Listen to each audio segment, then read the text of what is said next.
Bonjour et bienvenue sur cette nouvelle capsule Conscience et Sang. J'espère que vous allez bien. Florence avec vous pour un nouveau sujet. Aujourd'hui, je voudrais parler du pardon et partager avec vous 3 bonnes raisons d'aller vers le pardon le plus possible.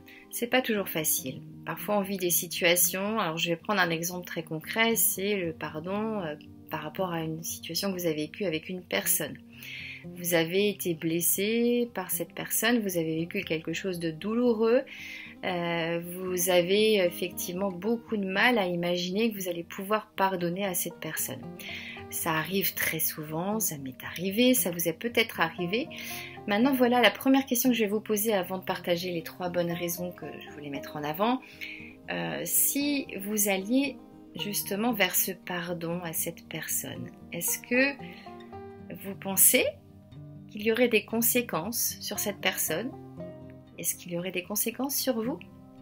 Et de la même façon, si vous ne pardonnez pas à cette personne, est-ce que vous pensez que c'est cette personne qui sera le plus pénalisée dans sa vie ou que ça sera plutôt vous? Je vous invite à partager en commentaire si vous avez envie de justement partager ce que vous ressentez par rapport à cette question, à ces 2 questions. Mais c'est important de se poser cette question-là parce que elle est un peu la clé de tout. Le pardon, c'est pas je décide de pardonner et ça y est, c'est fait, on passe à autre chose. Malheureusement, enfin en tous les cas dans ma vision des choses et par rapport à mon expérience, c'est pas aussi simple que ça. Il y a vraiment un chemin, en tous les cas le chemin il démarre à partir du moment où on prend la décision d'aller vers ce pardon le plus possible. Si je peux commencer par partager mon expérience dans ce que j'ai vécu, il y a une situation que j'ai vécue dans ma vie où j'avais vraiment le sentiment que je n'arriverais jamais à pardonner ce que j'avais vécu, enfin pardonner à la personne ce qu'elle m'avait, j'avais en tout cas le sentiment qu'elle me l'avait fait subir. J'ai vraiment ressenti très fortement que je n'y arriverais jamais, mais vraiment jamais. Et puis avec les années, donc ça m'a pris beaucoup de temps, j'en ai eu marre d'en avoir en fait, marre d'être dans des situations négatives, d'être dans des ruminations, d'être dans la reproduction parfois de situations qui étaient mauvaises pour moi et qui se reproduisaient et j'avais pas de clé à ça. Donc j'en ai eu marre d'en avoir marre, donc j'ai décidé de me faire accompagner par un professionnel pour vraiment me libérer de ça, mais de plein d'autres choses au final. Mais surtout de ça, c'est parti de là. Et cette situation-là, en fait, que je ressentais vraiment impossible à libérer, à alléger, j'ai vraiment réussi avec beaucoup de décisions, beaucoup de volonté, beaucoup de challenge aussi. J'ai été obligée de me challenger pour pouvoir me mettre dans des situations pour aller vers ce pardon. Je l'ai fait de moi-même et ça a été en fait très très libérateur au fur et à mesure. Et c'est avec le recul que je me suis rendu compte que je m'étais complètement libérée de ça et que j'avais complètement pardonné. Et ce qui est assez incroyable, c'est qu'aujourd'hui, par rapport à ce chemin-là, c'est que cette personne-là, je serais même capable d'aller la voir et la remercier de m'avoir fait vivre cette expérience, même si ça a été très très douloureux et que j'ai eu beaucoup de mal à me libérer de tout ça. Mais aujourd'hui, je serais capable d'aller la remercier tout simplement parce que ce que j'ai vécu avec cette personne, ma décision de lui pardonner m'a permis de grandir énormément. Et ça n'a pas de prix, ça n'a vraiment pas de prix. Alors je reviens sur mes 3 bonnes raisons, mais la première que je vois, c'est que déjà, quand on a gardé au fond de soi une situation très négative, avec des énergies négatives, même si on a l'impression de passer au-dessus, elle est là, ce négatif est là et il prend beaucoup de place. Et tant que cette grosse place négative et là on a du mal à accueillir entièrement le positif. Et même si c'est difficile peut-être pour vous de mesurer ça, là c'est encore mon expérience qui parle, je vous assure que ça fonctionne comme ça. Si on laisse du négatif s'installer en nous, si du coup on ne fait rien pour s'en libérer, même si on vit des belles choses à côté, il y aura toujours une partie de nous qui aura du mal à accueillir ce positif qu'on a décidé de vivre. Donc décider de pardonner peut vraiment libérer cette place, cet espace pour du positif et permettre de guérir de notre passé.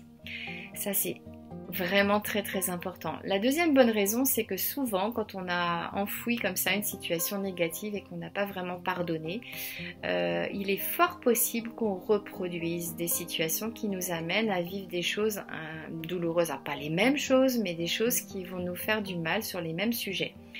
Et tout simplement parce que je dirais que là c'est un peu les aimants, le négatif attire le négatif, le positif attire le positif. Et je suis vraiment convaincue qu'effectivement ce négatif qui reste enfoui en nous, même si encore une fois on a l'impression de passer au-dessus, il va quand même nous faire reproduire des situations et parfois ça peut être très douloureux. Donc ça c'est une deuxième bonne raison. Une troisième bonne raison, et non la moindre, c'est que souvent quand on a une situation négative comme ça enfouie en nous, que le pardon n'a pas été fait, on pourrait avoir tendance à ruminer un peu sur ces sujets-là, sur les sujets en lien avec cette situation-là. Donc pas tout le temps, mais par période, quand l'énergie est un peu plus basse, quand ça va un petit peu moins bien, de retomber un peu dans cette rumination qui finalement nous fait boucler, nous empêche d'avancer. C'est très lourd, c'est très pesant et c'est parfois même difficile d'en sortir. On peut être attiré par ce truc un peu lourd là qui fait qu'on va être dans un mindset qui va être négatif et pas positif, qui va pas aller vers l'avant. Et le fait de se libérer donc de cette énergie négative en pardonnant, non seulement on guérit son passé, mais en plus effectivement aussi progressivement, il n'y a rien de magique dans tout ça, on va réussir à vraiment libérer cet état d'esprit un peu négatif pour le transformer en positif.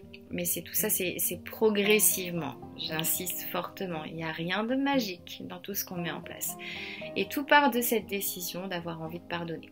Donc si effectivement aujourd'hui, vous avez la sensation d'être pénalisé, que votre vie est vraiment alourdie par des situations que vous avez vécues dans un passé lointain ou un passé proche, je vous invite à vraiment faire une introspection. Alors seul, si vous en sentez capable, parfois quand on est seul, on boucle un peu sur les mêmes choses et on a du mal à prendre de la hauteur sur ce qu'on vit et ce qu'on ressent. Et donc si c'est trop difficile seul, de ne pas hésiter à vous faire accompagner.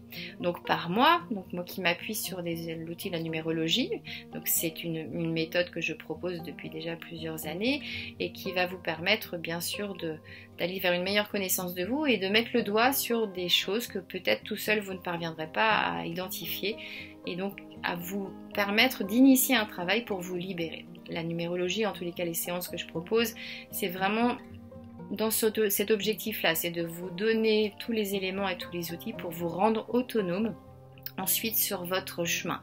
Alors parfois une séance suffit et c'est génial, souvent d'ailleurs. Parfois il faut un petit accompagnement complémentaire, mais c'est vraiment très important en fait d'aller vers cette meilleure connaissance de soi. Alors que ce soit avec moi et la numérologie ou avec d'autres méthodes bien sûr.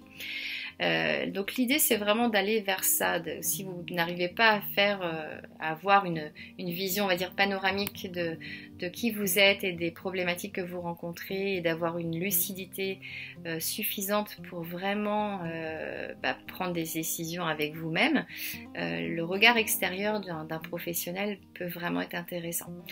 Donc ça c'est quelque chose que j'avais vraiment envie de partager avec vous parce que pendant longtemps j'ai tourné en rond avec moi-même et avec cette sensation que j'allais pouvoir me dépatouiller. Et oui, bien sûr, j'ai avancé, mais j'ai aussi reculé. Donc avancer, reculer. Et certainement qu'au final, j'ai quand même avancé un petit peu. Mais à partir du moment où j'ai décidé de me faire accompagner par un professionnel, j'ai avancé beaucoup plus. Et le regard du professionnel, non seulement permet d'avoir ce regard neutre de soi-même, mais surtout aussi d'avoir la possibilité de vraiment... de plus reculer, de vraiment mettre en place des choses pour continuer à avancer progressivement, pas à pas. Il faut être patient dans cette démarche-là, ça c'est sûr, mais à partir du moment où on a décidé quoi qu'il arrive, même si c'est long, de continuer à avancer, bien voilà, il y a forcément des belles choses qui arrivent à un moment ou à un autre, plus ou moins tôt. en fonction de là où on en est et de la façon dont on intègre les choses, et ça c'est propre à chacun. Voilà ce que je voulais partager avec vous aujourd'hui. Je suis bavarde, ça fait déjà presque 10 minutes que je suis avec vous. En tout cas, je vous invite à partager vraiment en commentaire vos ressentis, vos questions, et à ne pas hésiter à vous abonner à ma chaîne YouTube en cliquant sur le bouton en bas à droite si vous voulez recevoir la notification donc, de chaque parution, donc tous les jeudis à midi. Donc par mail, vous recevez une petite notification, ce qui vous permet d'avoir une idée du sujet qui est partagé. Et voilà, donc c'est une fois par semaine. Et je vous dis à très bientôt. Prenez bien soin de vous. Ciao, ciao.